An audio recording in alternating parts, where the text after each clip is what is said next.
하나님께서 이 복된 주일에 우리에게 주신 말씀입니다. 사도행전 19장입니다. 8절에서 20절까지 말씀을 제가 받들어 읽겠습니다. 바울이 회당에 들어가 석 달 동안 담대히 하렘 나라에 관하여 강론하며 권면하되, 어떤 사람들은 마음이 굳어 순종하지 않고 무리 앞에서 이 도를 비방하거늘 바울이 그들을 따라 제 아들을 따로 세우고 두란노 서원에서 날마다 강론하니라. 2해 동안 이같이 하여 아시아에 사는 자는 유대인이나 헬라인이나 다 주의 말씀을 듣더라. 하나님이 바울의 손으로 놀라운 능력을 행하게 하시니 심지어 사람들이 바울의 몸에서 손수건이나 앞치마를 가져다가 병든 사람에게 얹으면 그 병이 떠나고 악귀도 나가더라. 이에 돌아다니며 마술하는 어떤 유대인들이 시험삼아 악귀 들린 자들에게 주 예수의 이름을 불러 말하되, 내가 바울이 전파하는 예수를 의지하여 내게 명하노라 하더라. 유대 한 제사장 스게와의 7 아들도 이 일을 행하더니 악귀가 대답하여 이르되, 내가 예수도 알고 바울도 알거니와 너는 누구냐 하며 악귀 들린 사람이 그들에게 뛰어올라 눌러 이기니 그들이 상하여 벗은 몸으로 그 집에서 도망하는지라. 에베소에 사는 유대인과 헬라인들이 다 이를 알고 두려워하며 주 예수의 이름을 높이고 믿은 사람들이 많이 와서 자복하여 행한 일을 알리며, 또 마술 행하던 많은 사람이 그 책을 모아가지고 와서 모든 사람 앞에서 불사하니 그 책값을 계산한 즉 은 5만이나 되더라. 이와 같이 주의 말씀이 힘이 있어 호하여 세력을 얻으니라. 아멘.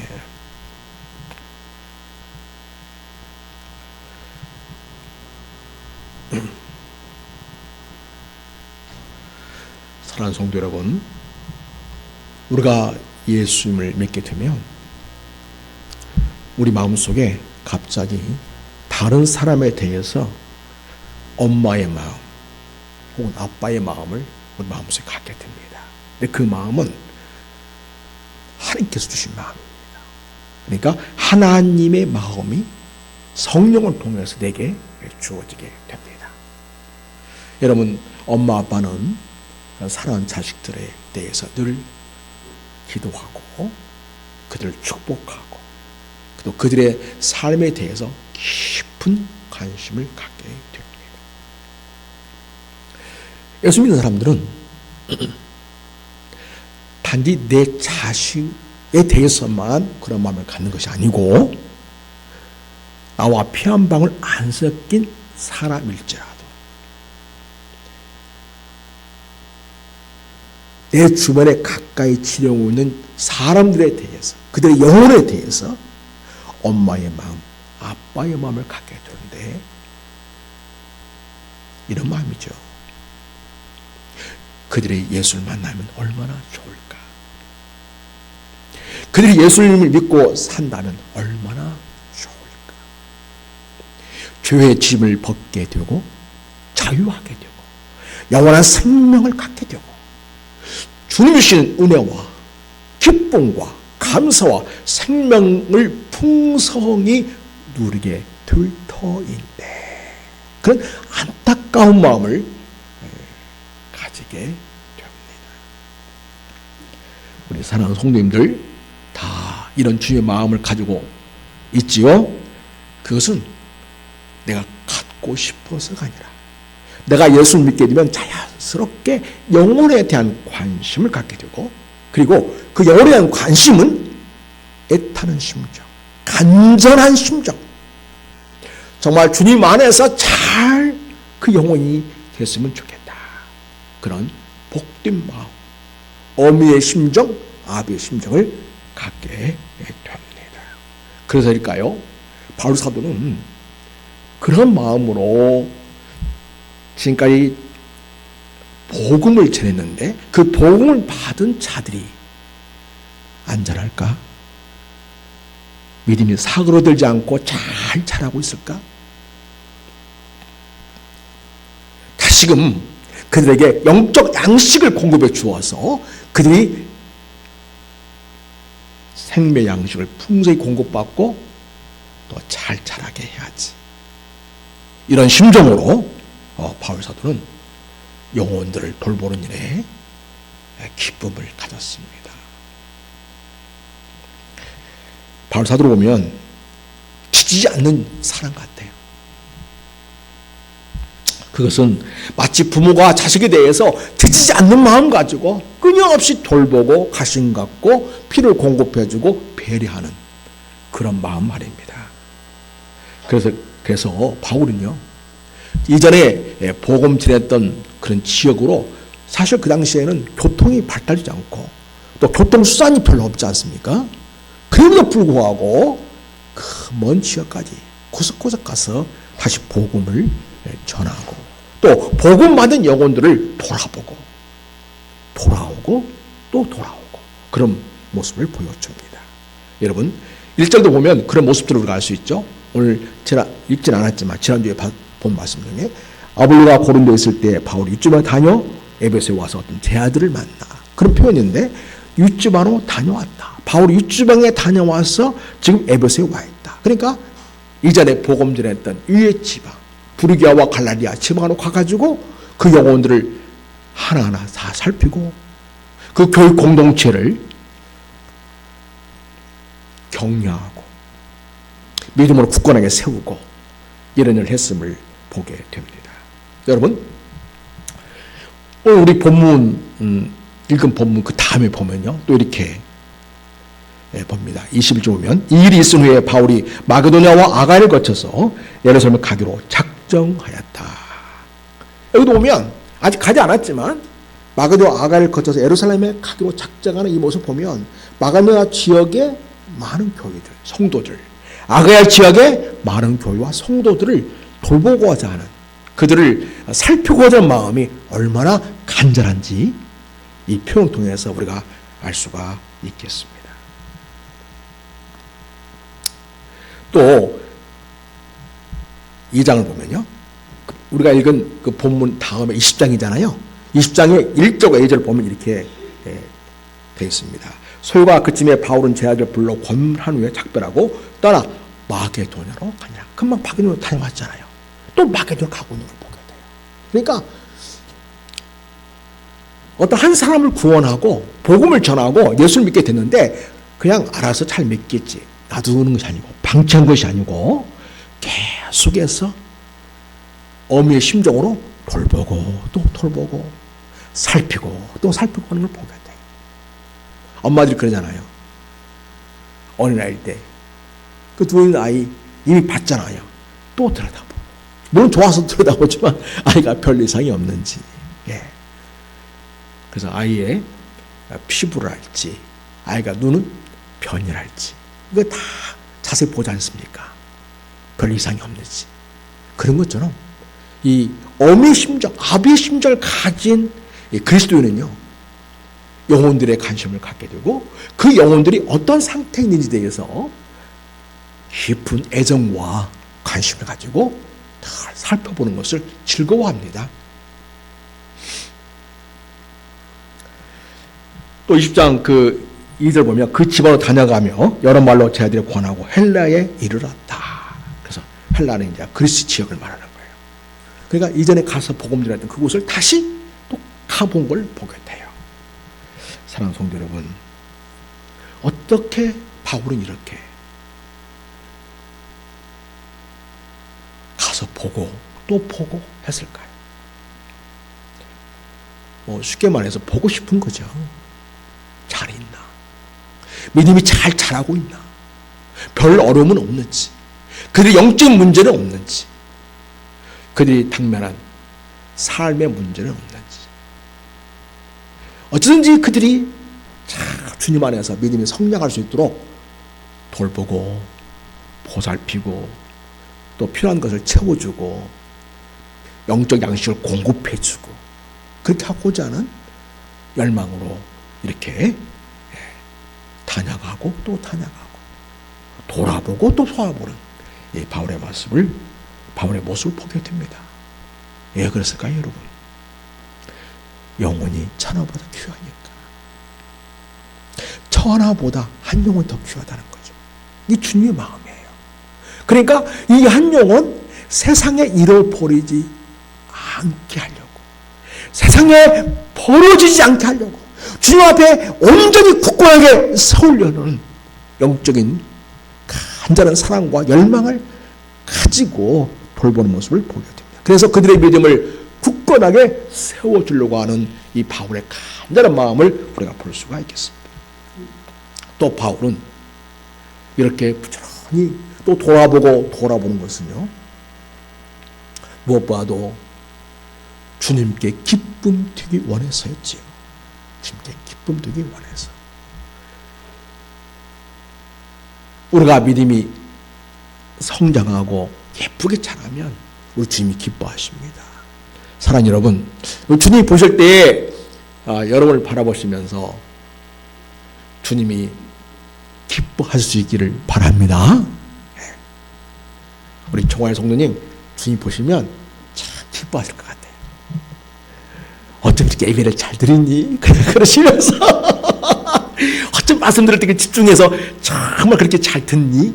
이게 정말 주께서 보실 때 너무 예쁜 모습이잖아요. 주님이 정말 기뻐하실 것 같습니다. 네. 그래요. 바울 사도는 자기가 돌아올 영혼들이 이렇게 예배에 집중하고 말씀에 집중하고 하나님의 사람을 살고자 하는 그 선한 열망, 복음에 뜨거운 가슴, 하나님에 대한 갈망, 복음의 열정, 이것을 가진 성도들이 되기를 바라는 마음이 컸습니다. 그렇게 성도들이 그런 마음을 가지고 신앙생활할 때, 주님 얼마나 기뻐하실까? 얼마나 주님이 기뻐하시고 흐뭇해 하실까? 그 생각하면 안 갈 수가 없는 거예요. 그 생각하면 밖으로 그냥 떨어지는 거죠. 예. 너무 좋으니까. 주님이 기뻐하실 때 생각하니까 너무 좋은 거예요.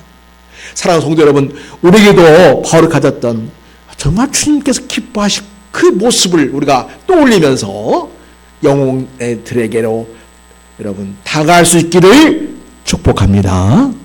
그런 마음, 정말 복된 마음이죠. 정말 복된 마음입니다.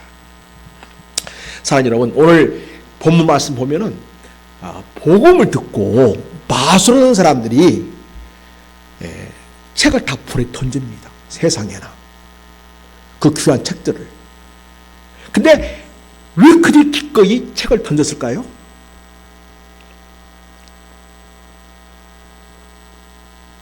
그 책이 말하는 마술보다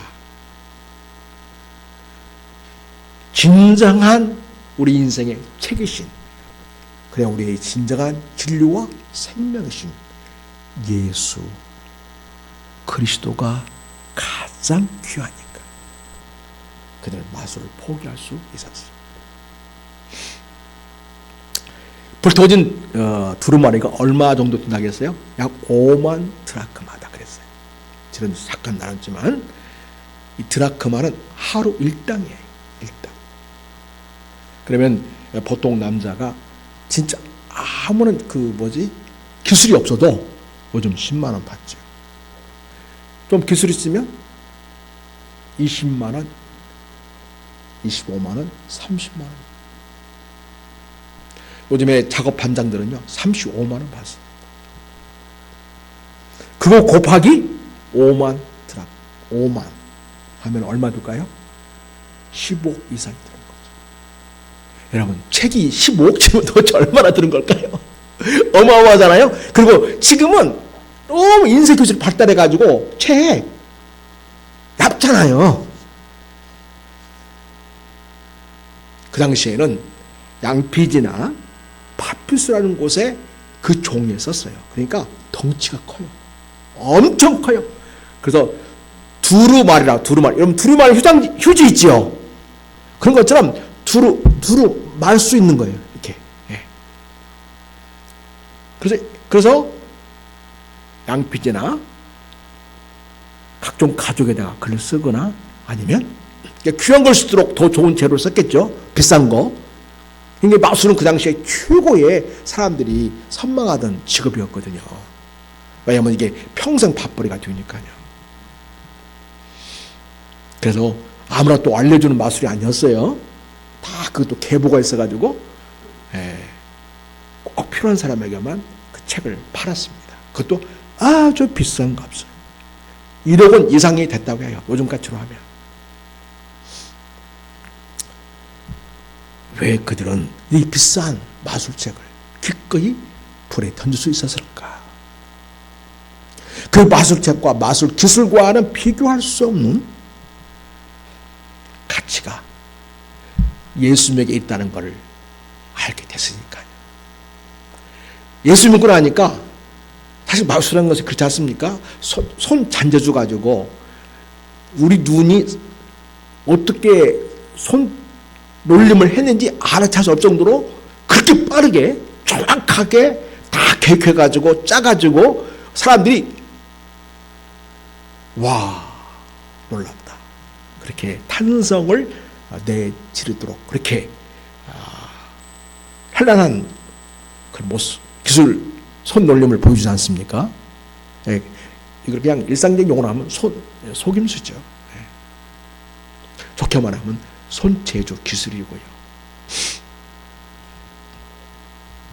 자, 그런데 예수님을 믿다 보니까 그 당시에 이 사람 눈을 잠깐 속이면서 내가 대단한 기술을 가진 것처럼 보여지지 않은 이것은 더 이상 그리스도의 품격에 어울리지 않는구나. 이 생각했던 거죠. 그래서 나는 하루 1푼 팔아서 산다 할지라도 차라리 노동하고 정직하게 진실하게 살아야겠다. 이 마음 가진 거죠. 그래서 가장 고상한 지식은 예수 그리스도입니까? 가장 귀한 것은 예수 잘 믿는 일입니다. 정직하고 진실되게 하나님 앞에서 의로운 백성답게 사는 것이야말로 인생의 가치이니까 그들은 기꺼이 오만트나크마나 되는 책들을 다 불살랄 수 있었던 것입니다. 더 큰 귀한 보배, 더 큰 가치, 진정한 인생의 가치를 예수 안에 있다는 것을 발견했으니까요.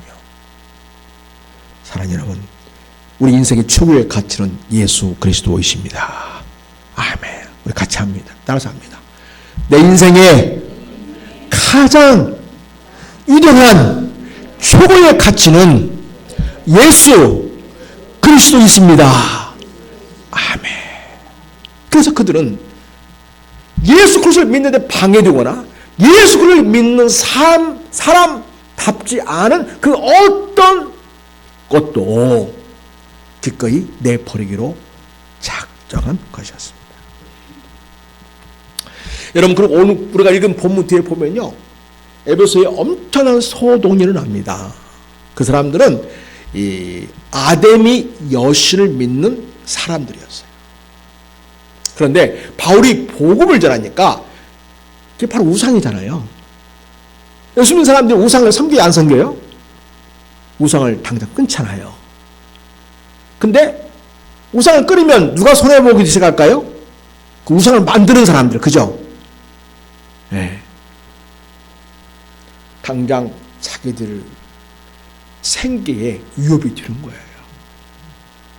그러니까 그들이 사람들의 마음을 부추겨가지고, 아니 바울한 작자가 와가지고 예수를 믿으라고 하는데, 아니 우리 아데미 여신을 우상이라고 해가지고 사람들이 더 이상 이제 걸떠보지 않는다. 그가 와서 이 복음을 전한 이후로 우리 수입이 확 줄었다. 그러니 우리 가만 놔두면 안 되겠다 해가지고 군중 집회를 열어요. 그래가지고 다 모여가지고 말하자면 아데미 여신을 위한 자기들의 종교 의식을 갖습니다. 아데미 여신이요, 아데미 여신이요. 부르짖습니다. 난리가 났어요. 그리고는 바울을 고소합니다. 당시에 그 재판관 역할을 했던 분이 가만 보니까 이거는 재판거리가 아닌 거예요. 그리고 이것은 각자 종교가 다를 수 있고 믿는 신념이 다를 수 있는데 그 개인의 문제지. 그걸 가지고 바울이 무슨 여선상을 훔친 것도 아니잖아요. 응?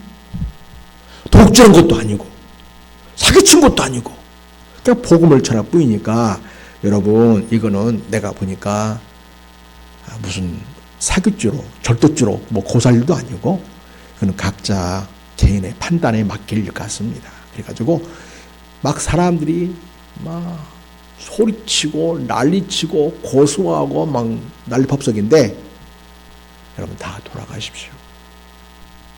서기관이 그렇게 조치를 취합니다. 참 당했던 거죠. 여러분 바울 사도께서 복음 전할 때 사람들이 회개하고 예수를 믿게 되면 그 아데미 여신상을 숭배하고 그리고 그 여신상을 만들어서 파는 사람들에게 수입이 확 줄어들게 되고 그 더 이상 아데미 여신을 숭배하지 않게 드러난 걸 예상할 수 있을까요? 모를까요?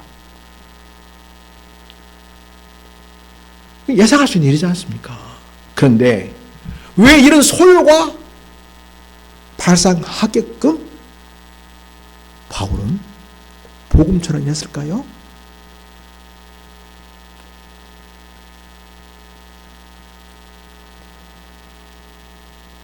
어떤 우상도 인생을 구원할 수 없으니까.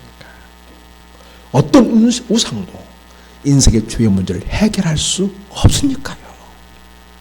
헛된 것 지금 믿고 있는 거잖아요. 우리의 유일한 참 신이신 여호와 하나님을 섬기고 우리의 구원자 예수님을 섬기느냐말로 죄로부터 자유하게 되고 영원한 생명을 받아 누리게 되는 은혜의 삶, 축복의 삶이니까요.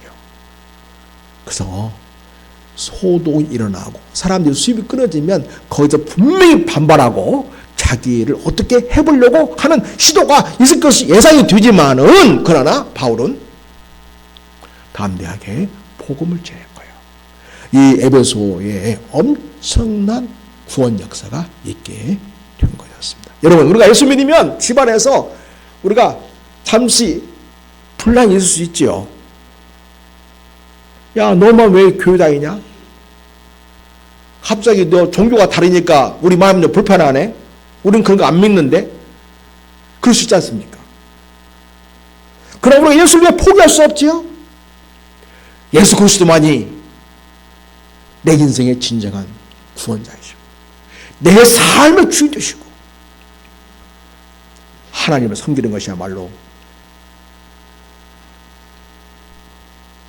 유일하신 참 신신 창조주 하나님을 믿는 일이니까 절대 포기할 수 없는 거죠. 바꿀 수 없는 거죠. 그 모습을. 그래서 바울은 왜 그 에베소에 일어날 소동을 피하지 않았을까? 그리고 왜 복음을 전했을까? 진정 인생의 들에게 일어날 소동은 예수 믿고 편안한 것이고 그것이 더 귀했기 때문에 바울은 그 모든 걸 예상은 되지만 감수하고 복음을 다 전했던 것입니다. 사랑하는 여러분, 여러분이 복음을 전할 때 어떤 사람은 가정들이 불교를 믿고 다른 종교를 믿고 무슨 뭐 별의별 어떤 그 미신이나 어떤 것들에 붙잡혀 사는 사람들로부터 반발을 사고 소동이 일어날 수 있고 집안이 불편할 수 있습니다. 전쟁이 일어나는 거죠. 쉽게 말하면 종교 전쟁이 일어나는 거죠. 영적 전쟁이 일어날 수 있는 거죠. 그러나 그 영전쟁을 우리가 포기할 수 없는 것은 우리 진정한 인생의 주인은 여호와 하나님이시고 우리의 진정한 구원자는 예수 그리스도이시기 때문에 이 엄연한 사실을 우리는 절대로 바꿀 수도 없고 포기할 수도 없고 우리는 목숨까지 바쳐서라도 지켜야 할 우리의 생명의 주님이시니까 우리는 그러한 잠시 가정의 분란을 우리는 피해갈 수가 없는 것이죠. 사랑하는 여러분, 혹시 여러분 예수 믿어서 집안에 조금 마음에 불편이 있고 여러분을 힘들어한다면 그들을 위해서 많이 기도해 주시고요. 또 기다리면서 정말 그들에게 끊임없는 사랑을 공급하고 끊임없는 관심을 공급하고 그래서 그들도 주님 만날 수 있게 되기를 축복합니다. 그래서 사랑의 통로가 되어야 됩니다. 그거 불편해서 그거 어렵다고 그 마음에 그 짐이어서 뒤에서 내가 그 짐 감당이 어렵다고 여러분 절대 예수님 포기하면 안 됩니다. 이 세상에서 제일 어리석은 포기는요, 예수 포기하는 거예요. 예수 내 구주, 예수 내 사랑, 예수 내 생명 절대 포기할 수 없습니다. 그리고 여러분, 바울이 왜 그토록 온 지역을 돌아다니면서 간데 또 가고 만난 사람 또 만나고 계속해서 그렇게 영혼을 북돋고 세우는 일에 진려가고 있을까요? 여러분, 영혼을 가슴에 품는 사람은요, 내가 전한 복음, 내가 그를 영적 돕고 성경으로서 예수 믿고 변화되는 모습을 보면 그렇게 기쁘고 행복할 수가 없습니다. 바울이 그 맛을 본 거예요. 그 맛을 아는 거예요. 사랑, 우리 큰 사랑 가족 여러분, 우리 성도들도 그 맛을 꼭 볼 수 있기를 축복합니다. 그 맛을 꼭 볼 수 있길 바라요. 영혼을 구하는 기쁨의 맛, 영혼이 성장하고 주님의 사람 세워져가는 그것을 보는 기쁨, 여러분 꼭 포기하지 말고 그 기쁨을 누릴 수 있기를 축복합니다. 바울이 그랬습니다. 그래서 보고 또 보고, 만나고 또 만나고, 주고 또 주고, 돌아보고 또 돌아보고, 그렇게 살겠습니다. 사랑하는 여러분, 바울 사도께서는 이렇게 말합니다. 그러므로 무엇이든지 내게 유익하는 것을, 빌립보서 3장입니다. 내가 그리스도를 위하여 다 해로 여깁니다. 또한 모든 걸 해로 여김은 내 주 그리스도 예수를 아는 지식이 가장 고상하기 때문입니다. 내가 그를 위하여 모든 것을 잃어버리고 배설물로 여김은 그리스도를 얻고 그 안에서 발견되기 위함입니다.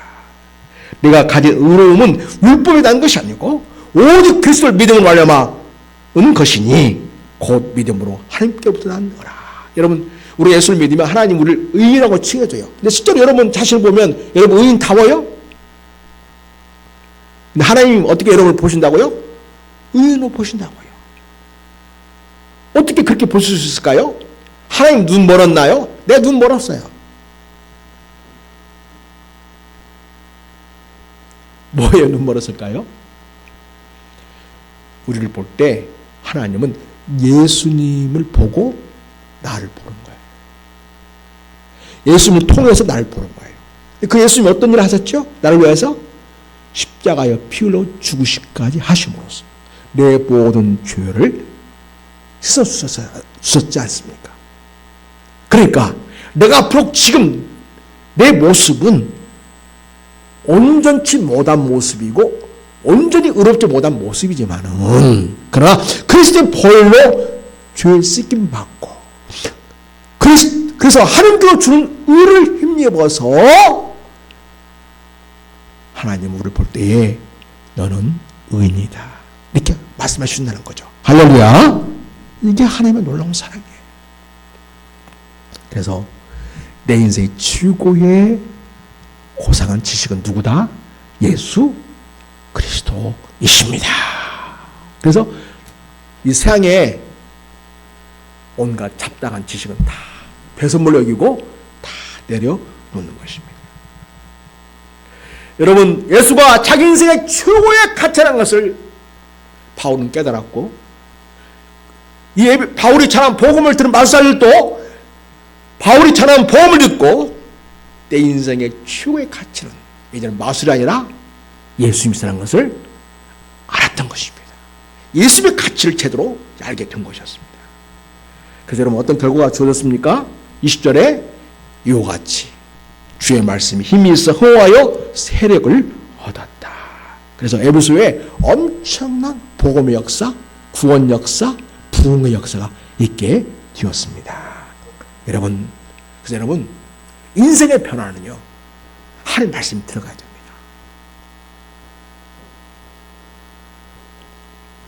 오늘 여러분이 여기 이 자리에 앉아 있는 것은 너무나 복스러운 자리에 와 있는 것입니다. 여러분이 하나님의 말씀을 들을 때에 여러분 심령 안에 성령이 역사하십니다. 말씀을 듣는 여러분을 그 말씀을 통해 여러분을 새롭게 하고 변화시켜 가시고 하나님의 영광 속의 복스러운 자녀답게 세워 가십니다. 할렐루야. 그래서 내 인생의 가치가 변해요. 내 인생이 정말 존귀하고 복스러운 존재라는 사실을 날마다 깨닫게 돼요. 그래서 하나님 앞에 나는 얼마나 소중한 존재인지 예수님이 당신 목숨을 내어줄 만큼 그토록 사랑하는 존재라는 사실을 깨닫게 될 때 우리는 더 이상 부를 것이 없고 기죽을 일이 없는 것이죠. 그래서 예수 믿는 사람들은 당당한 거예요. 당당해요. 사랑하는 여러분, 복음이 전해질 때, 말씀이 전해지고 내 마음속에 그 말씀이 들어올 때에 여기 하나님의 능력이 나타나기 시작합니다. 성령의 역사가 나타나기 시작합니다. 거기에 하나님 나라가 임하게 됩니다. 안타깝게도 우리 주변에는 마귀에 종속되어 살아가는 사람이 너무나 많습니다. 죄와 사망의 권세에 매이는 인생들이 너무나 많습니다. 그들에게 복음이 필요합니다. 하나님의 말씀이 전해지고 익혀지고 믿어질 때에 성령 역사가 져서 하나님이 그의 인생을 변화시키기 시작합니다. 그래서 여러분 말씀은 전해져야만 합니다. 전해지는 복음은 인생을 새롭게 하고 새로운 인생으로 세워지게 합니다. 사랑하는 여러분, 자, 김수미라는 분 알죠? 탤런트. 우리 군산 출신이잖아요.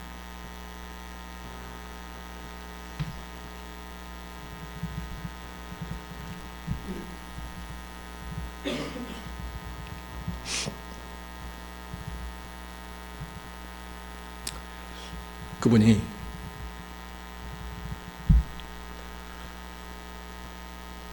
참 유럽고 어릴 때는 교육을 다녔어요. 중학교 때부터 뭐 탤런트 뭐 한다고 하면서 교육이 좀 소홀하게 된 거죠. 그 인생을 절망할 수 있는 상황이 됐어요. 그런 가운데 교회를 가게 됐어요.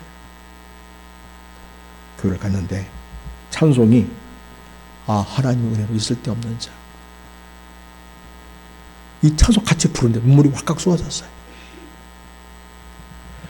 하나님이 그 마음을 찬송을 통해서 만져주신 것이었어요. 그때부터 다시 신앙생활을 제대로 하기 시작했습니다. 그리고 주님 원하시는 사람으로 그가 변화되기 시작했어요. 말도 순화되기 시작했어요. 굉장히 강하잖아요. 거칠고. 그랬더니 김수미가 말도 좀 부드럽고 은혜롭고 복된 말로 변하기 시작하고 그의 삶도 그렇게 날로 변해갔습니다. 그 안에 예수님이 계시니까 성령 함께 하니까 그런 놀라운 변화가 일어나게 된 것이었습니다. 김수미가 한 말이 이런 말이에요. 내가 20년 전에 정말 예수님만 만났더라도 얼마나 좋았을까. 20년 전이라도 만났더라면 너무 좋았겠다. 왜냐하면 지난 세월이 너무 아까운 거예요. 예수 믿고 보니까 내 지난 예수 없이 살았던 삶이 너무 억울한 거예요. 엄청 손해본 느낌. 이 심정이 사라진 느낌.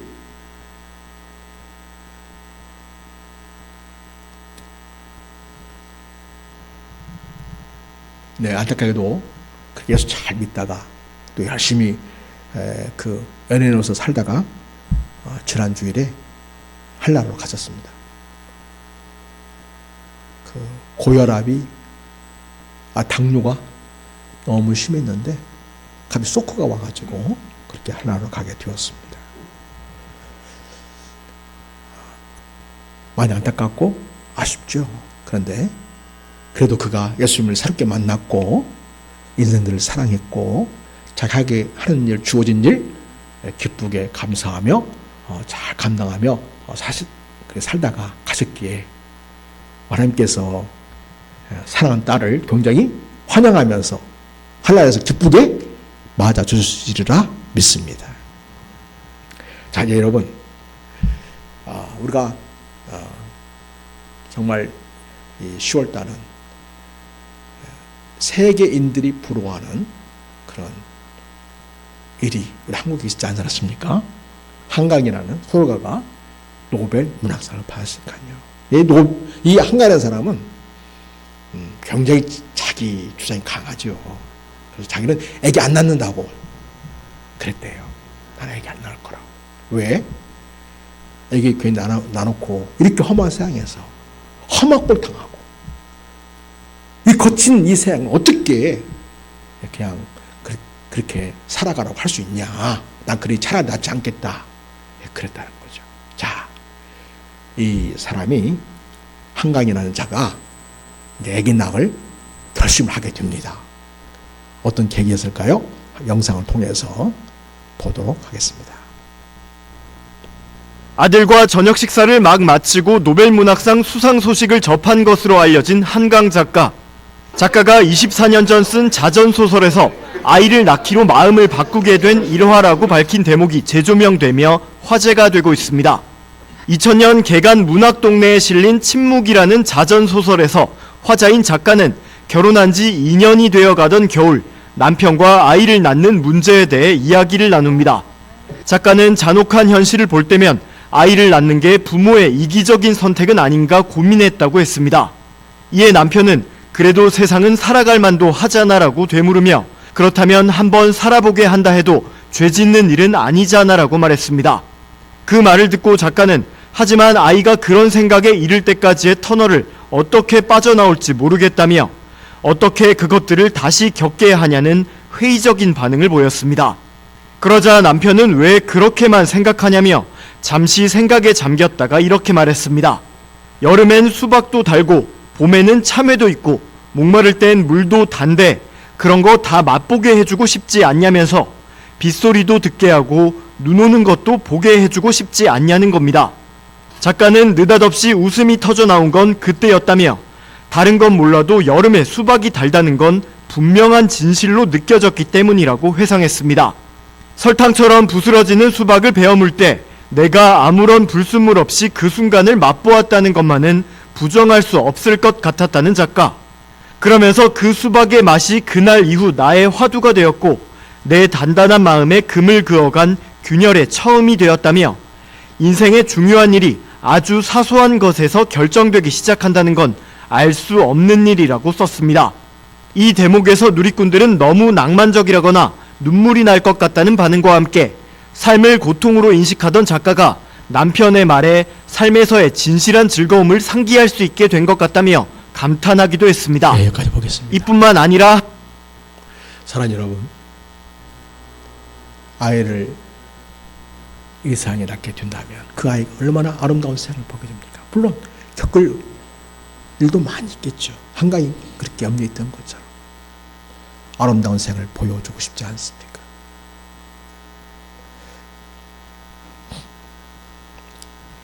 근데 여러분, 아이를 낳아서 이 아름다운 생을 보게 하고 수박을 맛보게 하고 참외를 맛보게 하고 내리는 눈을 볼 수 있게도 하는 것 참 아름답고 복된 일이지만 우리가 한 영혼에게 복음을 전해서 그 아이가 영적으로 태어날 때 그런 영의 눈을 가지고 하나님을 아버지라 부르게 되고 예수 그리스도를 나의 주님이라 부르게 되고 구속의 은총에 감격에 터져 눈물에 젖고 하나님 나라를 갈망하며 이 땅에서 하나님 보시는 눈으로 세상을 바라보고 영혼에 대한 뜨거운 사랑과 가슴을 가지고 사랑을 생각해 보시기를 바랍니다. 우리는 육신적으로는 애기 낳지 못할 수도 있고요.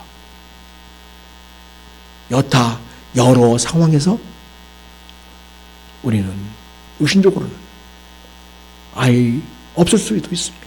그러나 여러분, 우리가 영적으로 한 영혼에게 복음을 전해서 그가 이 생에서 하나님을 만나고 영적인 눈을 뜨게 될 때에 그가 볼 영적인 세계, 영적 환희는 말로 다할 수 없는 세계입니다.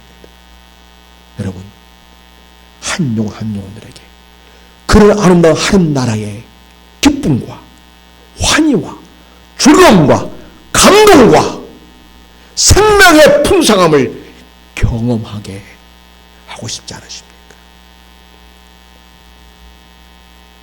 바울이 전한 복음을 듣고서 마술사들이 애지중지하고 갑오처럼 여기던 이 마술책들을 아낌없이 버리면서 불태우면서 예수 나의 모든 것이라고 고백했던 그 역사가 우리 사랑 성도들이 예수님을 전하고 복음을 전함으로써 그들이 예수를 만나게 될 때에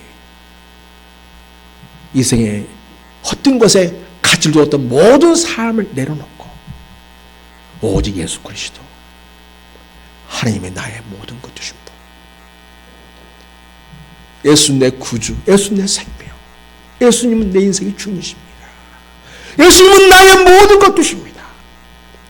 이런 고백이 그들의 입술을 통해서 터져나오고 그들이 주님의 눈으로 세상을 바라보면서 영혼들을 사랑하고 이 세상을 사랑하고 그들이 주님 안에서 뛰어놀 걸 생각하면서 우리가 그들에게 복음을 전할 수 있기를 바랍니다. 그럴 때 인생의 변화가 시작되어지고 새로운 인생이 열리게 되고 하나님 나라가 그 영혼 가운데 새롭게 펼쳐질 것을 기대하면서 주의 복음을 전할 수 있기를 바라고, 여러분처럼 복음을 통해서 마치 아이가 새롭게 태어나듯이 한 영혼이 예수 믿고 구원받아 하나님의 자녀가 되는 새롭게 태어나는 역사가 있게 되기를, 그런 역사를 이루어가는 우리 성도 여러분 다 되시기를 주님의 이름으로 축복합니다. 하나님 아버지, 우리가 이 땅에 살면서 하나님을 믿게 된 것은 너무나 놀라운 기적이요, 감격이요, 은혜요, 역사입니다. 하나님을 나의 아버지라 부를 수 있고 예수를 내 구주, 내 생명, 내 인생의 주님으로 그렇게 믿게 될 때에 우리 눈앞에 하나님 나라가 펼쳐지고 하나님의 세상이 열리고 영혼들이 보여지고 그리고 그들이 주 안에서 성장하는 모습들이 발견되어지며 참으로 주께서 우리 눈을 열어 보게 하신 영적인 세계를 볼 수 있게 하시니 너무나 감사를 드립니다. 주여, 우리가 그렇게 사람의 영의 눈을 띄워주고 인생을 거듭나게 하고 하나님과 새로운 관계를 맺으며 하나님 안에서 반응하고 하나님 안에서 세상을 보며 하나님 안에서 인생을 사랑하며 하나님 안에서 아름다운 인생의 삶을 세워가는 이 복된 역사가 있게 하시니 감사를 드립니다. 이러한 꿈을 꾸고 이러한 비전을 갖고 우리가 복음을 전하고 사랑을 전하고 참으로 주님의 놀라운 은혜를 전하는 우리가 되게 하여 주시옵소서. 아버지, 우리를 통하여 우리가 전한 복음을 통해서 인생들이 새롭게 태어나는 아름다운 역사가 있게 해 주시옵소서. 우리를 사랑하시는 주 예수 그리스도의 이름으로 축복하며 기도드립니다. 아멘. 찬송합니다.